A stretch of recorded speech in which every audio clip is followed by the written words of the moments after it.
William Barr says FBI falsified documents to continue spying on Trump and associates after the election. Hello and welcome to TST. If you are new to the channel, tap on the subscription button and press the notification bell so you can receive news and updates you can rely on daily.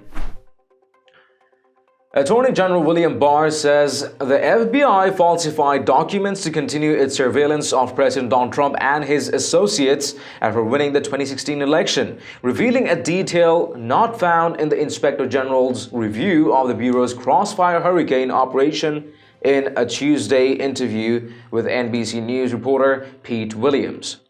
A partial transcript as follows. Pete Williams asks, what questions will John Durham address that the IG didn't? Attorney General William Barr says Durham is looking at the whole waterfront. He is looking at the issue of how it got started. He is looking at whether or not the narrative of Trump being involved in the Russia interference actually preceded July, and was it, in fact, the precipitating trigger for the investigation. He is also looking at the conduct of the investigation. There were some things done in the investigation that are not included in Horowitz's report.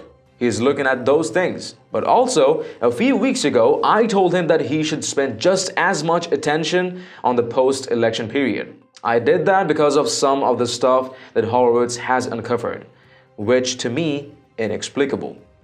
William asks, such as, IG Barr says their case collapsed after the election and they never told the court.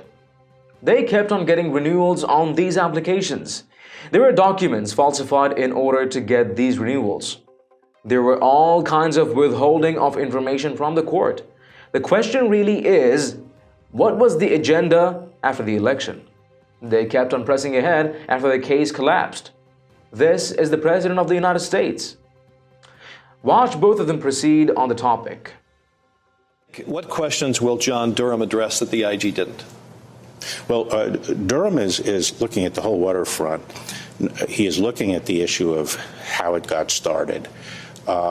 He's looking at whether or not the narrative of Trump being involved in the Russian interference actually preceded July and was in fact the precipitating trigger for the investigation. He's also looking at the conduct of the investigation. There are some things that were done in the investigation that are not included in Horowitz's report, and he's looking at those things. But also, a few weeks ago, I told him that he should spend just as much attention on the post-election period. And I did that because of some of the stuff that Horowitz has uncovered, which to me is inexplicable. Inexplicable. Well, what I said is their case collapsed after the election, and they never told the court, and they kept on getting renewals on these applications. There was documents falsified in order to get these renewals. There was all kinds of withholding of information from the court. And the question really is, what was the agenda after the election that kept them pressing ahead after their case collapsed? This is the President of the United States. You, of course, went to 3 countries with him. Why did you have to do that? And some people have said, well, this is clearly Bill Barr's in charge of the investigation. Well, the presentation of that in the media has been silly. The person running the investigation is John Durham. But this is a very unusual circumstance where we are going to foreign governments and asking them to assist and cooperate, including, some of their sensitive materials and personnel. And a U.S. attorney doesn't show up on the doorstep in some of these countries like London and say, hey, I want to talk to your intelligence people and so forth. All the regularities were followed. I went through my purpose was to introduce Durham to the appropriate people and set up a channel that he could work with these countries. At the request of the country, I went through the ambassadors of each country, and the governments wanted to initially talk to me to find out, what is this about? What are the ground rules? Is this going to be a criminal case? Are you going to, do a public report? They wanted to understand the ground rules before they met with Durham, and I met with him, and then I set up appropriate channels.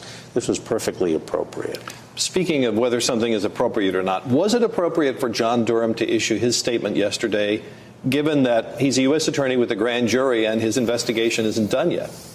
I think it was definitely appropriate because I think it was necessary to avoid public confusion. I think it was sort of being reported by the press that the issue of predication was sort of done and over, even though it was a very limited look at that issue by the IG, given the narrowness of his, of the evidence available to him.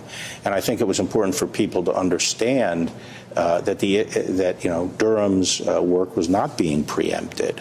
And that Durham was doing something different, and he explains what he's doing different, and that there are areas of disagreement. I think it was perfectly appropriate so the public understood the relationship.